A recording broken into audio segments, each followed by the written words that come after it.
Hello everyone, good morning সবাইকে। কৃষ্ণা লাইফস্টাইলে আপনাদের সবাইকে জানাই স্বাগত। তো আমি কৃষ্ণা আজকে আবারও চলে এসেছি একটা নতুন ব্লগ নিয়ে তোমাদের সঙ্গে শেয়ার করতে। তো দেখো এখন হচ্ছে সকালবেলা, সকাল মানে ওই 9:30 মতো বাজে।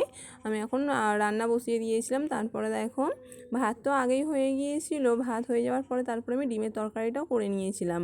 আর এখন আমি করছিলাম ঢ্যাঁড়সের তরকারি।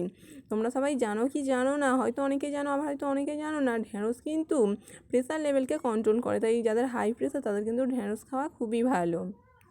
আর আমি বা আমার ছেলে কিন্তু ঢ্যাঁড়স খেতে খুব ভালোবাসি। ঢ্যাঁড়স ভাজা হোক, ঢ্যাঁড়সের তরকারি হোক, আমাদের কিন্তু খুবই ভালো লাগে।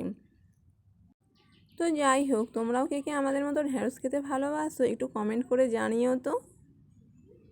আর এখন দেখো প্রায় 12:30 মতো বাজে।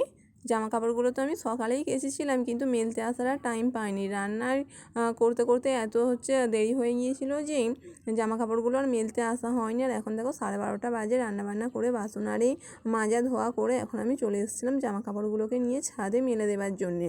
আর আজকে আমি প্রচুর জামা কাপড় কাচাকুচি করেছিলাম, জানো তো। সকালবেলা বিছানার কাঁথা আরে তুলে চাদর টাদর তুলে সমস্ত কিছু কেচে দিয়েছিলাম, যেহেতু একটু ধুলো পড়েছিল। আমাদের ঘরে যেহেতু প্লাস্টার করা নেই, তাই আমাদের ঘরে না প্রচুর ধুলো ময়লা পড়ে যায়। সেই কারণে দুদিন ছাড়াই আমাকে বিছানার কাঁথা আরে তুলে আমাকে কাচতে হয়।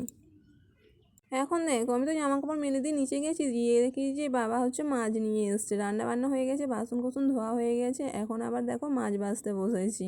কী আর করা যাবে, নিয়ে আসলে আর কী মাছ নিয়ে এসেছিলো দেখো। একটা ভোলা মাছ নিয়ে এসেছিলো কত বড়, একটা তোপসে মাছ, আর নিয়ে এসেছিলো একটা ইলিশ মাছ।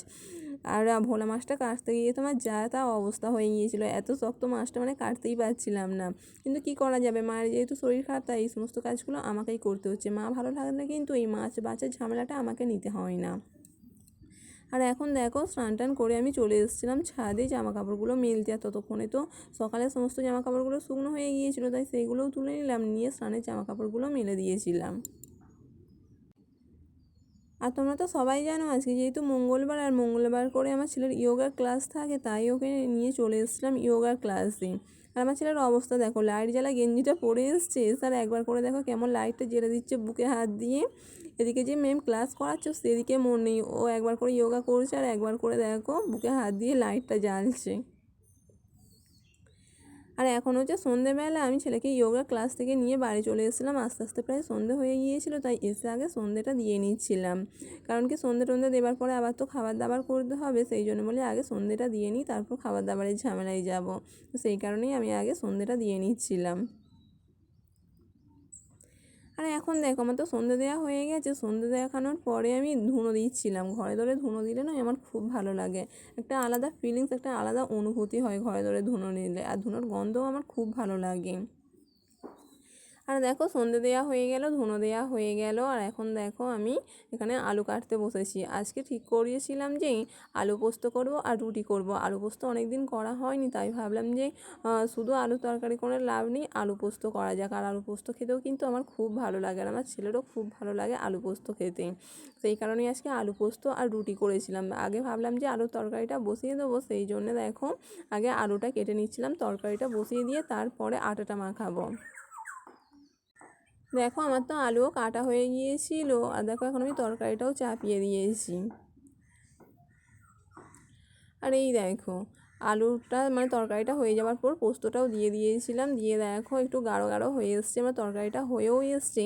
আর তোমরা কীভাবে আলু পোস্ত করো আমাকে একটু জানিও, কিন্তু আমি তো রান্নাবান্না সেভাবে পারি না, মাই করে।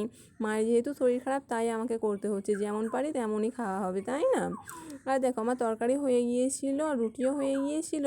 আর এখন আমার ছেলের জন্য করেছিলাম কটা পরোটা। আমার ছেলে না ঠিক ওর পাপার মতো হয়েছে, পরোটা ছাড়া খাবে না, সেই জন্যই প্রত্যেকদিন ওর জন্য দুটো করে পরোটা করতে হয়। আর এখন দেখো আমার তো খাবার দাবার সব কমপ্লিটও হয়ে গিয়েছিল। আর এখন আমি ছেলেকে দেখো খাইয়ে দিচ্ছি। আর ওকে যদি আমি খাইয়ে না দিই না, ও ফোন দেখতে দেখতে এখন 10 মিনিটের খাবারকে আধ ঘন্টা পৌনে 1 ঘন্টার মতো টাইম নিয়ে এখন খাবে একটু একটু করে। সেই কারণেই আমি চেষ্টা করি ওকে খাইয়ে দিতে, খাইয়ে দিলে একটু তাড়াতাড়ি খেয়ে নেয়। আর তারপরে হচ্ছে ছেলেকেও খাইয়ে দিয়েছিলাম, আমি নিজেও তো খেয়ে নিয়েছিলাম। আর খাওয়া দাওয়ার পর দেখো সকালে যেহেতু কাঁথা চাদর আর সব কেচে দিয়েছিলাম, সেই কারণেই ভাবলাম যে আগে বিছানাটা করে নিই। এখন বাজে প্রায় ওই 9টার মতো, সেই কারণে দেখো আগে বিছানাটা করে নিচ্ছিলাম। আর প্রচণ্ড ঘুমও পেয়ে গিয়েছিলো, কিন্তু বিছানাটা যেহেতু করা ছিল না, সেই জন্যই আমার ছেলেকে বললাম যে তুমি একটু বসো, আমি আগে বিছানাটা করে নিয়ে তারপরে ঘুমোতে যাবো। সেই কারণেই দেখো আগে বিছানাটা আমি করে নিচ্ছিলাম। আর দেখো আমার তো বিছানা করাও হয়ে গিয়েছিল, আর আমার ছেলে দেখো কীরকম ঘুমিয়েও পড়েছে। বিছানা করলাম আরও সঙ্গে সঙ্গেই ঘুমিয়ে পড়লো, মানে বিছানাটা করার অপেক্ষায়ও ছিল আর কি। আর দেখো ছেলে ঘুমিয়ে পড়ার পর আমি মশারিটা খাটিয়ে নিচ্ছিলাম। আমি না মশারি না খাটিয়ে ঘুমোতে পারি না, জানো তো। কারণ হচ্ছে প্রচণ্ড মশা তো আছে, তাছাড়া কি বাইবে না বাইবে এই ভয়ে না আমি মশারি ছাড়া ঘুমোতে পারি না। যতই গরম পড়ুক না কেন মশারি খাটিয়ে আমি তবেই ঘুমোই। তো দেখো প্রতিদিনের মতো আজকেও আমি মশারিটা খাটিয়ে নিয়েছিলাম। তো চলো আজকে এই পর্যন্ত, টাটা, দেখা হবে আবার একটা পরবর্তী ব্লগে। ততক্ষণে তোমরা ভালো থেকো আর সুস্থ থেকো। আর আমার ভিডিও যদি ভালো থাকে তাহলে একটা লাইক আর একটা কমেন্ট আর আমার পেজটাকে অবশ্যই ফলো করে দিও।